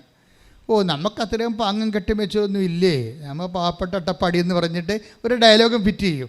പക്ഷേ ഉള്ളിൽ അപ്പോഴും ഉണ്ടാകും എന്താണ്, അവളൊക്കിട്ടൊരു പണി കൊടുക്കണം, ഞങ്ങളുടെ പുളിച്ചിയും പൂക്കും, ഏത് പട്ടിക്കും ഒരു ദിവസം വരട്ടെ. അപ്പം അതാണ് മനസ്സിലായത്. അത് രഹസ്യ അജണ്ട എന്ന് പറഞ്ഞാൽ അതാണ്. അത് ലോകാരൂപിയാണ്, പീഡിയാണ്. മറ്റുള്ളവരെ തോൽപ്പിക്കാൻ വേണ്ടി ആണ് നീ വീട് വെക്കണമെങ്കിലും കാറ് വാങ്ങിക്കണമെങ്കിലും അതിൻ്റെ അകത്ത് ഉള്ളിൽ ദൈവം അവിടെ കക്ഷിയല്ല, മറ്റുള്ളവരെക്കാൾ നീ തന്നെയാണ് അവൻ്റെ കക്ഷി വരണത്. അതുകൊണ്ടാണ് ഈശോ പറഞ്ഞു, ഈ വെള്ളം കുടിച്ചാൽ നിനക്ക് ദാഹം ഉണ്ടാകും. അപ്പോൾ നിങ്ങളുടെ ഉടമ്പടി നിയോഗങ്ങളിൽ ഇതുപോലെയുള്ള കള്ളൻ ഇല്ലെന്ന് ഉറപ്പുവരുത്തണം.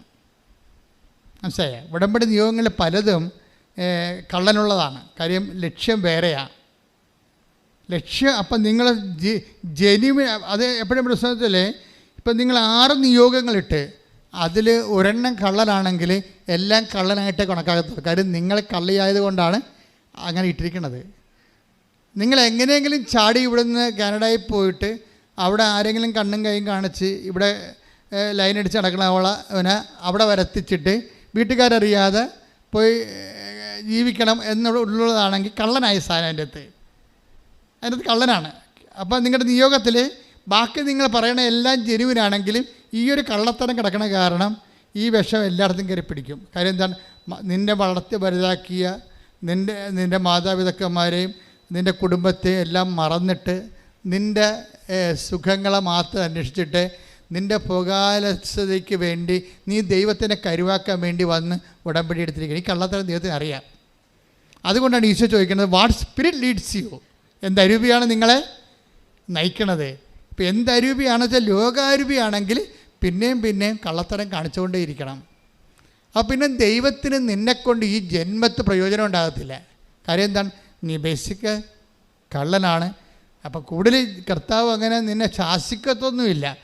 നീ കള്ളത്തരം കാണിച്ച ഫ്രോഡ് പരിപാടി ദൈവത്തിന് കാണിച്ചാൽ ദൈവം നിന്നെ ഇറങ്ങി വന്ന് ശാസിക്കത്തൊന്നുമില്ല. ജൂദാസിനെപ്പോലും ദൈവം ശാസിച്ചില്ല. മാക്സിമം പറഞ്ഞ ഇതാണ്, ആ മനുഷ്യൻ ജനിക്കാതിരുന്നെങ്കിൽ കൊള്ളാമായിരുന്നു. ഇപ്പോൾ ഉടമ്പടി ഇട്ടിരിക്കുന്ന പല കള്ളികളെയും കുറിച്ച് പറയണ ഇതാണ്, എവളെ ജനിക്കാതിരുന്നെങ്കിൽ കൊള്ളാമായിരുന്നെന്ന്. അതാണ് പ്രശ്നം വന്നത്. നിങ്ങൾ ഉടമ്പെടുക്കുമ്പോൾ ശരിക്കും പ്രാർത്ഥിക്കണം, ഇതെല്ലാം ജെന്യുവിൻ സ്പിരിറ്റിലാണ് വർക്ക് ചെയ്യണത്. ഇതിനകത്ത് കള്ളത്തരങ്ങൾ വല്ലതും ഉണ്ടാ? മറ്റുള്ളവർ പണി കൊടുക്കാൻ വേണ്ടിയാണോ, അതോ എനിക്ക് ആൾ കളിക്കാൻ വേണ്ടിയാണോ ഞാൻ ഇതെല്ലാം ഈ ഭൗതിക നേട്ടങ്ങൾ നേടുന്നത്? അതുകൊണ്ടാണ് ബൈബിൾ പറയണത്, നിങ്ങൾക്ക് സ്നേഹമായിരിക്കണം നിങ്ങളുടെ ലക്ഷ്യം. ലക്ഷ്യത്തിൻ്റെ അകത്ത് സ്നേഹം മാത്രമേ പാടുള്ളൂ. അത് ടേക്ക് ദ ബെഡഫോർഡ് 1 കൊരിന്തോസ് 14:1 സ്നേഹമായിരിക്കട്ടെ നിങ്ങളുടെ ലക്ഷ്യം. അത് തന്നെ അതിൻ്റെ വരുന്നത് ക്രിസ്തീയമായ സ്നേഹമാണ് കേട്ടോ, അല്ല വല്ല സ്നേഹമല്ല. അതായത് മറ്റുള്ളവർക്ക് വേണ്ടി അവരുടെ നന്മ, അവരുടെ വളർച്ച, അവരുടെ കേടുകൂടാതെ സംരക്ഷിക്കുന്ന അതും ദൈവത്തിന് വേണ്ടി ചെയ്യാൻ പറ്റിയ സ്നേഹമായിരിക്കണം നിങ്ങളുടെ ലക്ഷ്യം. ദൈവത്തിന് വേണ്ടി മനുഷ്യനെ ഏത് സാഹചര്യത്തിലും സന്ധിക്കാൻ പറ്റിയ ഒരു സ്നേഹമായിരിക്കണം നിങ്ങളുടെ. അപ്പോൾ നിങ്ങൾ കർത്താവിനോട് പറയണം, എനിക്ക് PSC ടെസ്റ്റാണ്, 42 വയസ്സുണ്ട്, എനിക്കിപ്പോൾ 41 അടുത്ത മാർച്ചിൽ ഞാൻ നിയമിതയായില്ലെങ്കിൽ റാങ്ക് ലിസ്റ്റ് ക്യാൻസലാകും, ഞാൻ പുറത്താകും എന്നൊക്കെ പറയും. അപ്പോൾ ഞാൻ പുറത്താകും, എൻ്റെ റാങ്ക് ലിസ്റ്റ് ക്യാൻസലാകും എന്നൊക്കെ പറയണമെങ്കിൽ ഇത് ആർക്കും കഴിയും. അതിന് കെട്ടിയെടുത്ത് ഒരു ഉടമ്പടി ക്രിസ്ത്യാനി ആകേണ്ട ഒരു കാര്യമില്ല. പക്ഷേ നിങ്ങൾ പറയേണ്ട ഇതാണ്, എനിക്ക് ഇത് നീ തന്നാൽ എൻ്റെ ജീവിതത്തിൽ പറ്റുന്ന സഹായമെല്ലാം ഞാൻ എല്ലാവർക്കും ചെയ്യും. അത് നീ പറയണം ദൈവത്തോട്. എവിടെയാണ് എൻ്റെ സഹായം ആവശ്യമായി വരണത് അതെല്ലാം ഞാൻ ചെയ്യും. കാര്യം ക്രിസ്ത്യാനിറ്റിയിലുള്ളൊരു പ്രശ്നം, അത് ആളെ ഇങ്ങോട്ട് എടുക്കണമെങ്കിൽ കഴുകിയേ എടുക്കത്തുള്ളൂ, കഴുകാത്ത ഒരു സാധനത്തിനും എടുക്കത്തില്ല. അതാണ് ആളെ എടുക്കണമെങ്കിൽ ആ ക്രിസ്ത്യ വിശ്വാസത്തിലേക്ക് ക്രിസ്തുവിനെ. ഇപ്പം നീ ഇപ്പോൾ ന്യായസഭയുടെ മതം മാറാനൊന്നും ഞാൻ പറയത്തില്ല, അതെൻ്റെ സബ്ജക്റ്റും അല്ല. പക്ഷേ നീ ക്രിസ്തുവിന് നിനക്ക് ഓഹരി വേണമെന്നുണ്ടെങ്കിൽ നിന്നെ ദൈവം കഴുകിയെടുക്കത്തുള്ളൂ. അതിനാണ് ജ്ഞാനസ്ഥാനം എന്ന് പറയണത്. വെച്ച് കഴിഞ്ഞാൽ നീ വിശുദ്ധീകരിക്കണം, നിലപാടിൽ വിശുദ്ധീകരിക്കണം, നയത്തിൽ വിശുദ്ധീകരിക്കണം, നടപടിക്രമങ്ങൾ വിശുദ്ധീകരിക്കണം, നിൻ്റെ നിലനിൽപ്പിൽ വിശുദ്ധീകരിക്കണം.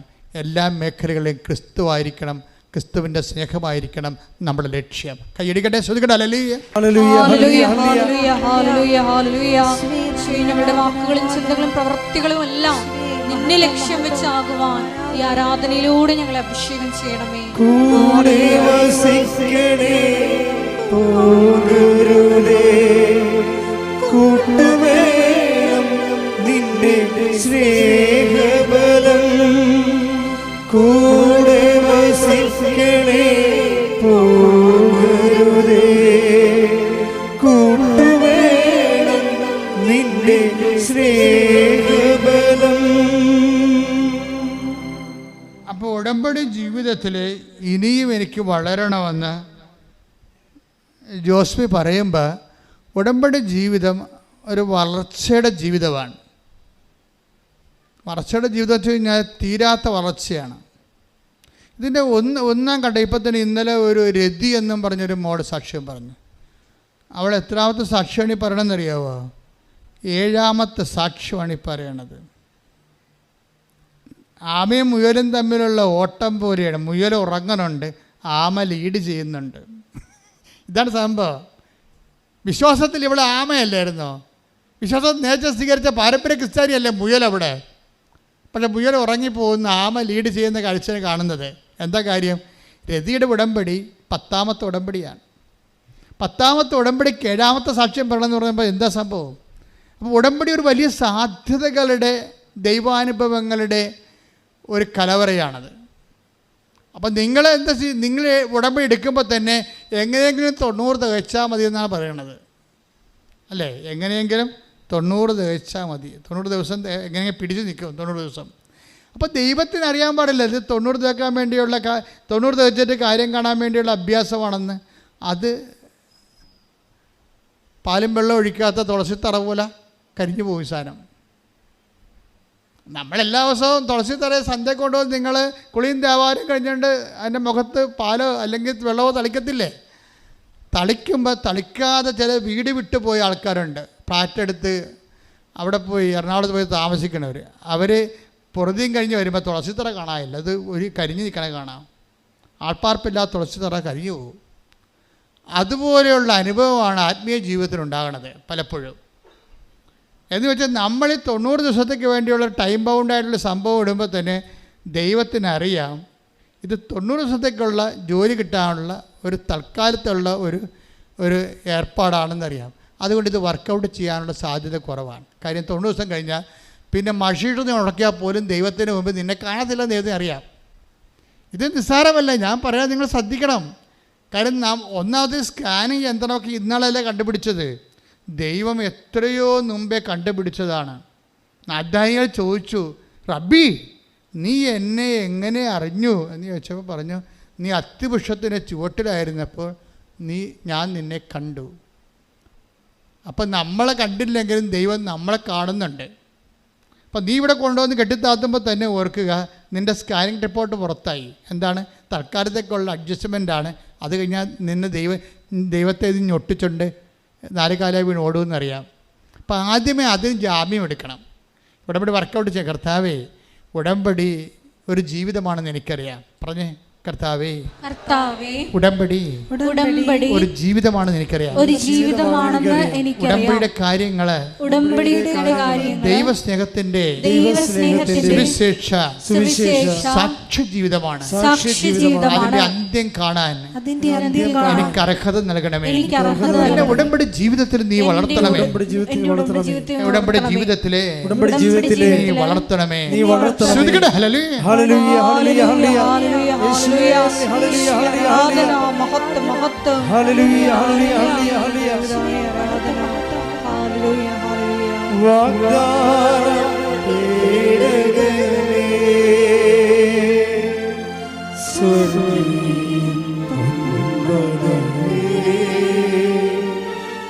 കൃപാസനത്തിൻ്റെ അമ്മേ,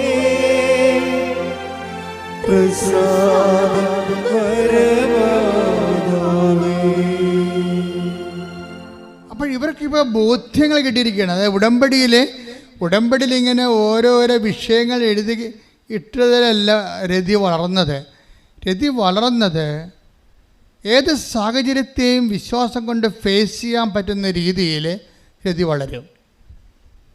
ഇന്നലെ തന്നെ 6 സാക്ഷ്യങ്ങളെ പറ്റി പറഞ്ഞിട്ടുണ്ട്. അവളുടെ സാക്ഷ്യമുണ്ട്, അവളുടെ കുഞ്ഞിൻ്റെ സാക്ഷ്യമുണ്ട്. കുഞ്ഞും അമ്മയും പ്രഗ്നൻ്റ് ആയിരുന്നു. ഇവിടെ വരുമ്പോൾ കഴിഞ്ഞ 5-6 മാസം മുമ്പ് വന്നായിരുന്നു കക്ഷി. അപ്പോൾ പ്രഗ്നൻ്റ് ആയിരുന്നു. അപ്പന് ക്യാൻസറായിരുന്നു, അവൾ പ്രഗ്നൻ്റ് ആയിരുന്നു, കുഞ്ഞിന് എന്തോ ഈ ബ്ലോക്കായിരുന്നു. അപ്പോൾ ഇത്രയും പ്രോബ്ലംസിലൂടെയാണ് ഈ 5-ാം ഉടമ്പടിക്കാരത്തി പോണത്. 5-ാം ഉടമ്പടിയാണ്. സാക്ഷികളെല്ലാം പറഞ്ഞ് 5 പ്രാവശ്യം പറഞ്ഞിട്ട് 6-ാമത്തെ ഉടമ്പടിയിലോട്ട് കുതിക്കുമ്പോഴാണ് അപ്പന് 4th സ്റ്റേജ് ക്യാൻസർ വരണത്. പിന്നെ അവൾക്ക് തന്നെ കൊച്ചിന് ഇപ്പോൾ ഡോക്ടർ പറഞ്ഞ് കുഞ്ഞോ നീയോ ആരെങ്കിലും ഒരാൾ ഉണ്ടാകത്തില്ലെന്ന് പറയും. ഉടനെ ഈ ഉടമ്പടി കാശിന് തിരുമിക്കൊണ്ട് പറയും 2 പേരും ഉണ്ടാകും ഡോക്ടർ എന്ന് പറയും. ഒരു മരുന്നും ആവശ്യമില്ലെന്ന് പറയും. ഞാൻ വിശ്വസിക്കുന്ന കൃപാസനം മാതാവിലാണ്. അതാണ് വളരണത്. ജീവിതം കൊണ്ട് വിശ്വാസം കൊണ്ട് വളരുകയാണ്. ഒരു സംഭവം നമ്മളൊക്കെ പെടസയിൽ താഴെ വീഴോടെ ഡോക്ടർ പറയുമ്പോൾ, ഡോക്ടറല്ലേ പറയണത്. എന്നിട്ട് ഈ കാശിനും തിരുമ്മിട്ട് പറയും, ഇത് കണ്ട 2 പേരും ഉണ്ടാകും ഡോക്ടർ എന്ന് പറയും. അതോടുകൂടി ഇവളുടെ കുഞ്ഞിൻ്റെയും പ്രശ്നങ്ങളെല്ലാം തീരും. അപ്പനെ ആർസിച്ച് കൊണ്ടുപോയിട്ട് ആ റിപ്പോർട്ട് വന്നപ്പോൾ അപ്പന് ഒരു കുഴപ്പമില്ല. ഒരു വ്യക്തി എങ്ങനെയാണ് പ്രശ്നങ്ങൾ അതിജീവിക്കണത്? ജീവിക്കണ ദൈവം ആരുടെയും കുത്തകയല്ല. ജീവിതം നമുക്ക് യേശുക്രിസ്തു സുവിശേഷവും ആരുടെയും കസ്റ്റഡിയിലുമല്ല. സുവിശേഷത്തിന് വിലങ്ങ് വെക്കപ്പെട്ടിട്ടില്ലെന്ന് പറഞ്ഞിട്ടുണ്ട്. ശ്രദ്ധിക്കട്ടെ. ഹല്ലേലൂയ, ഹല്ലേലൂയ, ഹല്ലേലൂയ, ഹല്ലേലൂയ, ഹല്ലേലൂയ, ഹല്ലേലൂയ. യേശുവേ നന്ദി, നന്ദി, നന്ദി. ഹല്ലേലൂയ. 2 തിമോത്തി 2:9 ആ സുവിശേഷത്തിന് വേണ്ടിയാണ് ഞാൻ കഷ്ടത സഹിച്ചുകൊണ്ട് ഒരു കുറ്റവാളിയെ പോലെ വിലങ്ങുകൾക്ക് വരെ അധീനനാകുന്നത്. എന്നാൽ ദൈവവചനത്തിന് വിലങ്ങ് വയ്ക്കപ്പെട്ടിട്ടില്ല. അപ്പൊ ദൈവവചനം ആരുടെയും കസ്റ്റഡിയിലല്ല. ശരിക്കും പറഞ്ഞ അതിൻ്റെ വ്യാഖ്യാനം സ്വാഭാവികമായിട്ട് സഭയുടെ കസ്റ്റഡിയിലാണ്. പക്ഷേ ദൈവവചനത്തിൻ്റെ പ്രവർത്തനങ്ങൾ അത് ആരിലും പ്രവർത്തിക്കും. ആരാണ് ദൈവവചനത്തെ വിശ്വസിക്കുന്നത് അവർക്ക് കർത്താവ് സമ്മതിപ്പിനാണ്. അതുകൊണ്ടാണ് വിശ്വാസത്തിൽ നമ്മളെ വളർത്താൻ ഉടമ്പടിയിൽ എല്ലാ ദിവസവും വചനം വായിക്കാൻ പറയും. എന്താ കാര്യം? നീ മനസ്സിലാകുന്നില്ല എന്ന് പറഞ്ഞാൽ അത് തന്നെയാണ് നിൻ്റെ വചനം വായിക്കാനുള്ള ആദ്യത്തെ പ്രാർത്ഥന. ഞങ്ങൾ വചനമൊക്കെ വായിക്കുമ്പോൾ കർത്താവിൻ്റെ വചനം പ്രഘോഷിക്കാൻ ഞങ്ങളുടെ ഹൃദയത്തെയും ആദരത്തെയും സംശുദ്ധമാക്കണമെന്നാണ് പ്രാർത്ഥിക്കുന്നത്. ശരിക്കും പറഞ്ഞാൽ വചനം പങ്കുവെക്കുമ്പോൾ ആദ്യം പ്രാർത്ഥിക്കേണ്ടത് കർത്താവ് ഇത് മനസ്സിലാകണില്ലെന്നാണ് പറയുന്നത്. ഫിലിപ്പോസിൻ്റെ രഥത്തിനോട് ചേർന്ന് നടക്കാൻ പറയുമ്പോൾ സിറിയക്കാരൻ ഷണ്ടം പറയണത് ആരെങ്കിലും വ്യാഖ്യാനിച്ചു തരാതെ എങ്ങനെ മനസ്സിലാകും? അപ്പം ദൈവത്തിൻ്റെ വചനം നീ തുറക്കുമ്പോൾ ഇത്രയും പറഞ്ഞാൽ മതി, കർത്താവേ മനസ്സിലാക്കി തരണമേ എന്ന്. അപ്പോൾ നിന്നോട് നിൻ്റെ ഭാഷയിൽ ദൈവം നിൻ്റെ അനുഭവത്തിലൂടെ സംസാരിക്കും. ശ്രുതികട്ടെ, ഹല്ലേലൂയ, ഹല്ലേലൂയ, ഹല്ലേലൂയ, ഹല്ലേലൂയ, ഹല്ലേലൂയ, ഹല്ലേലൂയ. യേശുവേ നന്ദി, ഹല്ലേലൂയ, ഹല്ലേലൂയ, ഹല്ലേലൂയ, ഹല്ലേലൂയ, ഹല്ലേലൂയ. ആരാധന, ആരാധന, ഹല്ലേലൂയ. കൂടെ വസിക്കണേ, പോകരുതേ, കൂട്ടുവേണം നിന്റെ സ്നേഹബലം. കൂടെ വസിക്കണേ, പോകരുതേ, കൂട്ടുവേണം നിന്റെ സ്നേഹബലം. ഈ രതി ഈ കൃപാസനം പത്രം കൊണ്ടുപോകുന്നതിനെക്കുറിച്ച് ഒരു സാക്ഷ്യമുണ്ട് അവളുടെ. കൃപാസനം പത്രം ഇവൾക്ക് ഭയങ്കര പ്രാണനാണ്. മാതാവിൻ്റെ തനത് സാന്നിധ്യമാണെന്നുള്ള ആന്തരിക ബോധ്യമൊക്കെ കിട്ടിയിട്ടുണ്ട്. അത് കാരണം മഴയത്താണെങ്കിലും ആ ഓച്ചിറയിൽ നിന്ന് കൊല്ലം വരെ പോയി ഇവിടെ ഈ പത്രം കൊടുക്കും. താലൂക്ക് ആശുപത്രി കൊടുക്കും, ജനറൽ ആശുപത്രി കൊടുക്കും.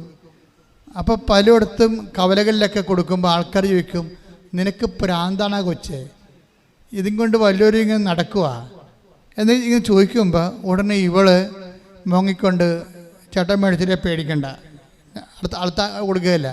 ആ ചേട്ടനെ ഉടനെ ഇവള് ട്രാജഡി ചെയ്യും. എൻ്റെ ചേട്ടനെ പറയും, ചേട്ടാ ഇപ്പം ചേട്ടന് പ്രശ്നമൊന്നും ഇല്ലായിരിക്കും, പക്ഷെ ഇത് കണ്ട 100 സാക്ഷ്യങ്ങളാണ്. നിങ്ങൾക്ക് വിശ്വാസ ജീവിതം വേണമെങ്കിൽ ഈ പത്രം വായിച്ച് ഇത് അനുഭവം കിട്ടിക്കഴിയുമ്പോൾ പിന്നെ എന്നോടൊന്നും ചോദിക്കത്തില്ല. ഞാൻ എൻ്റെ അനുഭവസ്ഥയാണെന്ന് പറഞ്ഞ് വീണ്ടും ഈ സാധനം അടിച്ചേൽപ്പിക്കും. ചില ആൾക്കാർ ചെയ്യണത് മേടിച്ചില്ലെങ്കിൽ മേടിക്കാൻ അടുത്ത ആളുകൾ കൊടുത്തു പോരുകയല്ലേ. ഇതങ്ങനെയല്ല. ഇത് ഇവൾ കുറച്ചുകൂടി അവിടെ മുന്നോട്ട് പോവുകയാണ്. എന്നുവെച്ചാൽ ഇത് അയാളുടെ കൊടുക്കേണ്ടതാണ്. അയാളിത് വാങ്ങിക്കാത്തതിൻ്റെ കാരണം അയാൾക്ക് അനുഭവങ്ങളില്ലാത്ത കൊണ്ടാണ്. അപ്പോൾ അവളുടെ സ്വന്തം അനുഭവങ്ങൾ പറഞ്ഞിട്ടും മറ്റുള്ളവരുടെ അനുഭവങ്ങൾ പറഞ്ഞിട്ടും ഈ സാധനം കൊടുക്കും. അതെന്ന് വെച്ചാൽ സുവിശേഷ കൈമാറ്റത്തിന് വേണ്ടി വല്ലാത്ത തീഷ്ണതയാണ്. തീഷ്ണതയപ്പോൾ എന്താ പറയണമെന്നറിയാവോ? അത് നിങ്ങൾ മനസ്സിലാക്കണം നല്ലതാണ്. അപ്പോൾ ഇങ്ങനെ വരുമ്പോൾ ദൈവത്തിന് ആളിൻ്റെ നിക്ഷേപം പിടികിടത്തില്ലേ? നമുക്ക് നല്ല നിക്ഷേപം ഉണ്ടെങ്കിൽ ബാങ്കുകാർ നമ്മൾ ചെല്ലുമ്പോൾ എഴുന്നേറ്റ് നിന്ന് നമ്മൾ ചായ പരത്തി തരുമല്ല. നമ്മൾ ലോണിന് ചെന്നാൽ അവർ മാനേജറിന് അവിടുന്ന് ബാത്റൂമിൽ പോയിരുന്ന് അകത്ത് കിടിപ്പിട്ടുകൊണ്ട് അവിടെ ഇരിക്കും. ആ വ്യത്യാസം അതാണ്, റിലേഷൻ്റെ വ്യത്യാസമാണ്. നമുക്ക് നല്ല നിക്ഷേപം ബാങ്കിലുണ്ടെങ്കിൽ നമ്മൾ ചെല്ലുമ്പോൾ തന്നെ മാനേജർ കസേര വരച്ചിട്ട് തരും, ചായ പരത്തി തരും. നമുക്ക് നിക്ഷേപം ഇല്ലെങ്കിൽ അയാൾ ആ കസേരന്ന് അപ്പം തന്നെ ഓടി പാത്ത് കളയും. എന്താ, നമ്മൾ ലോൺ എടുക്കാൻ വരികയാണെന്ന് അറിയാൻ പറ്റും. ഇതാണ് സംഭവം. ഇതുപോലെ തന്നെ ദൈവത്തിൻ്റെ തിരുസ്ഥേനി നമുക്ക് നിക്ഷേപം ഉണ്ടെങ്കിൽ നമ്മൾ പറയണ എല്ലാം നടക്കും. നിങ്ങളെപ്പോഴും ഉടമ്പടി എടുക്കുമ്പോൾ നിക്ഷേപം ഉണ്ടാക്കാൻ നോക്കണം. ഉടമ്പടി എടുക്കുമ്പോൾ നിക്ഷേപം ഉണ്ടാക്കാൻ നോക്കണം. എന്ന് വെച്ചാൽ പിന്നെ നിങ്ങൾക്ക് ഇത്ര അങ്കലം ഇപ്പോൾ കിട്ടത്തില്ലേ, ജയിക്കുക ഇല്ലേ, ജോലി കിട്ടുക ഇല്ലേ, വിസയ്ക്ക് സായിപ്പ് പറഞ്ഞ് എനിക്ക് മനസ്സിലാകുക ഇല്ലേ, ഞാൻ പറഞ്ഞു അയാൾക്ക് മനസ്സിലാകുക ഇല്ലേ, ആ പാട് അത് വിസ ഡേറ്റ് കിട്ടിയിട്ടില്ല. ഇപ്പം തന്നെ ഓർത്ത് വേർക്കുകയാണ്. എന്ത് കാര്യത്തിന്? നിനക്ക് ഇവിടെ വേണ്ടത് നിക്ഷേപമാണ് വേണ്ടത്. ദൈവത്തിൻ്റെ നിക്ഷേപം ഉണ്ടെങ്കിൽ നിനക്ക് കോൺഫിഡൻസ് ആയി. നമ്മുടെ കോൺഫിഡൻസിലാണ് നമ്മൾ ധ്യാനം തുടങ്ങിയല്ലേ, ആത്മവിശ്വാസം. ആധ്യാത്മികമായ ആത്മവിശ്വാസം എന്ന് പറയുന്നത് നമ്മുടെ നിക്ഷേപത്തിലാണ് നമ്മുടെ വിശ്വാസം ഇരിക്കുന്നത്. എന്ന് വെച്ച് കഴിഞ്ഞാൽ ഇപ്പോൾ ഇവള് തന്നെ ഈ രതി തന്നെ ഈ പത്രം കൊടുക്കുന്ന ഇടയ്ക്ക് ഒരു ക്യാൻസർ, പത്തനംതിട്ടയിലുള്ള ഒരു ക്യാൻസർ 4th സ്റ്റേജ് വല്യപ്പനെ കണ്ട്. അപ്പോൾ വല്യപ്പനോട് പറഞ്ഞു, വല്യപ്പ ഉടമ്പടി എടുത്താൽ മതി എന്ന് പറഞ്ഞു. അതാ വിഷയം. രതിയായി പറയണ ഉടമ്പടി എടുത്താൽ മതി, ഇതെല്ലാം മാറും, ഇതൊന്നും കാര്യമില്ലെന്ന് പറയും. അപ്പോൾ ഉടനെ വല്യപ്പൻ്റെ വൈഫ് അവിടെ ഇപ്പോൾ ഉണ്ട്. വല്യപ്പനെ കേൾപ്പിക്കാതെ രതിയോട് പറയുവേ, 30 സമയമൊക്കെ കഴിഞ്ഞിരിക്കണമെന്ന് പറയും. അതെന്താ സംഭവം? അതെന്താ വെച്ച് കഴിഞ്ഞാൽ 30 സമയം കഴിഞ്ഞിരിക്കണമെന്ന് അവർ പറഞ്ഞെന്ന്. ആര്? ആശുപത്രിക്കാർ പറഞ്ഞെന്ന്. വല്യമ്മ ആ ദൈവവചനമായിട്ട് അത് വിശ്വസിച്ച് നടക്കണം. അപ്പോൾ പറഞ്ഞ് സമയമൊന്നും കഴിഞ്ഞിട്ടില്ല. ഈ സമയത്തെ അറസ്റ്റ് ചെയ്യണേ വിശ്വാസം കൊണ്ട് ചെയ്യണത്. അപ്പോഴേ പോകാൻ കൊച്ചേ എന്ന് പറഞ്ഞുകൊണ്ട് ഇവളെ ഒഴിവാക്കണമല്ല, ഇവൾ മാറുന്നില്ലല്ല, ഇവളെ ഒഴിവാക്കാൻ വേണ്ടി വലിയമ്മ ഉടായ്പ പറഞ്ഞ് പോകാൻ കൊച്ചേ പോരാവേ, ഞങ്ങൾ പത്തനംതിട്ടയിൽ നിന്ന് ആലപ്പുഴ വരണപ്പേ, എന്നാലും വരാം എന്നൊക്കെ പറഞ്ഞ് എന്ന് പോയി. പിറ്റേ ആഴ്ച പിന്നെ ഇവിടെ കണ്ണി വന്ന് പെട്ടു വലിയമ്മനും വലിയപ്പൻ കൂടി. അപ്പോൾ നിങ്ങൾ പോയില്ലേ? ഞാൻ പോയില്ലേ കൊച്ചാ, പോകണം എന്നൊക്കെ പറഞ്ഞു. അവസാനം മൂന്നാമത്തെ ഘട്ടത്തിൽ വലിയമ്മനും വലിയപ്പനും അടിച്ചിട്ട് അവൾ പൊക്കി 5 എണ്ണത്തിന് ഇവിടെ കൊണ്ടുവന്നു. അപ്പോഴേ കൊണ്ടുവന്ന് ഉടമ്പടി എടുപ്പിച്ചു. ഉടമ്പടി എടുത്തിട്ട് ഇതെങ്ങനെയാണ് എക്സിക്യൂട്ട് ചെയ്യണത്, ഇതെല്ലാം വിധങ്ങളെല്ലാം പറഞ്ഞു കൊടുക്കും. ഈ നിക്ഷേപം തന്നെ വഴി പറയണേ. എന്നിട്ട് മാറി നിന്നും പറയും, മാതാവേ ഈ വല്യപ്പൻ്റെ ജീവിതം രക്ഷപ്പെടുത്തണം. കാര്യം എനിക്ക് ഈശോയുടെ നാമത്തെ മറ്റുള്ള മുമ്പിൽ മഹത്വപ്പെടുത്തണം. അതാണ് ആ ദൈവത്തോടെ കമ്മ്യൂണിക്കേഷനൊക്കെ ഭയങ്കര രസമാണ്. ഉടമ്പടി ജീവിതത്തിൻ്റെ ഓരോ അറ്റവും അർദ്ധത്തിലേക്ക് നമ്മൾ അടുത്ത ഭാഗങ്ങളിലേക്ക് നമ്മൾ പോവുകയാണ്. ഇതിവിടെയും കൊണ്ട് അവസാനിക്കും തോന്നില്ലേ ഉടമ്പടി? എന്നിട്ട് ഈ വല്യപ്പന് അവസാനം ഇവിടെ കൊണ്ടുവന്ന് ഉടമ്പടി എടുപ്പിച്ചിട്ട് എങ്ങനെയാണ് ഉടമ്പടി തൈലം ഉപയോഗിക്കേണ്ടതെന്നൊക്കെ പറഞ്ഞ് മനസ്സിലാക്കി, എങ്ങനെ തിരികെ എത്തിക്കേണ്ടത്, എങ്ങനെയാണ് ശുശ്രൂഷ ചെയ്യേണ്ടതെന്നൊക്കെ പറഞ്ഞ് മനസ്സിലാക്കിയിട്ട് ഇവരെ ബോധ്യപ്പെടുത്തിയിട്ട് പിന്നെ ഈ റിസ്ക് ആരെ ഏറ്റെടുത്ത് രതിയുടെ ജാമ്യത്തിലാണ് ഈ 4th ക്യാൻസർ ഇരിക്കണത്. എന്നിട്ട് രതിയാണ് ഞാനിങ്ങനെയൊക്കെ അവരോട് പറഞ്ഞിട്ടുണ്ട്, എൻ്റെ ഉദ്ദേശം അമ്മയെ പല മനുഷ്യരെ അറിയണം ഇതിലൂടെ, അതാണ് സത്യം. അപ്പോൾ എൻ്റെ ഉദ്ദേശം, അപ്പോൾ ഉദ്ദേശശുദ്ധി കറക്റ്റാണ്, നിക്ഷേപം കൂടുന്ന പരിപാടിയാണത്. അപ്പോൾ അമ്മ ഈ വിഷയം ഈ ഫയലെടുത്ത് ഒപ്പിട്ട് കളയും ഉടനെ. എന്തെല്ലാം പറഞ്ഞാലും, സമയം പോയെന്ന് പറഞ്ഞാലും സമയം കഴിഞ്ഞെന്ന് പറഞ്ഞാലും മറിയം അങ്ങോട്ട് ഒപ്പിട്ട് കഴിഞ്ഞാൽ, അങ്ങനെ പച്ചമഷി അങ്ങോട്ട് വീണ് കഴിഞ്ഞാൽ പിന്നെ അവിടെ പിന്നെ വേറെ ഓവർ റൈറ്റിംഗ് ഒന്നും വരത്തില്ല. കർത്താവിന് അതിൻ്റെ പുറത്ത് കയറി ഒപ്പിടുകയില്ല, റിമാർക്ക് എഴുതത്തില്ല. അത് മറിയം. എന്താ കാര്യത്തിൽ അവർ അനാദികാലം മുതൽ തിരഞ്ഞെടുക്കപ്പെട്ട ഒരാളാണ്. അവർക്ക് വചനത്തിൻ്റെ എല്ലാ ഭാഗങ്ങളെയും പെട്ടെന്ന് ഓപ്പൺ ചെയ്ത് കിട്ടും. അതിനുള്ള പ്രത്യേക അഭിഷേകം അവർക്കുണ്ട്. ഒരു വചനത്തിൻ്റെ മാതാവാണ് ശരിക്കും. അപ്പം അതുകൊണ്ട് തന്നെ ഈ വലിയപ്പൻ ആശുപത്രി RCC പോയിട്ട് പിറ്റേ ആഴ്ച ടെസ്റ്റ് ചെയ്തപ്പോൾ ഒരു ക്യാൻസറും ഇല്ല ആളിന്. ആരാണ് ഇവർക്ക് സൗഖ്യം കൊടുത്തത്? രതി എന്ന് പറയുന്ന ആളാണ്. ഇത് ഈ വല്യപ്പൻ ആരാണ്? ഒരു പച്ച ക്രിസ്ത്യാനി പോരെ. അതാ സംഭവം. ദൈവം ഈ വിഷയം നേരിട്ട് ചെയ്യാൻ ഹൃദയശുദ്ധിയുള്ളവർ ദൈവത്തെ കാണുന്ന ഒരു വലിയ ഉടമ്പടിക്കാരം. ശ്രദ്ധിക്കട്ടെ. യേശുവേ നന്ദി. ഹല്ലേലൂയ ഹല്ലേലൂയ ഹല്ലേലൂയ ഹല്ലേലൂയ. ഉടമ്പടി പ്രാർത്ഥന ഉടനടി പരിഹാരം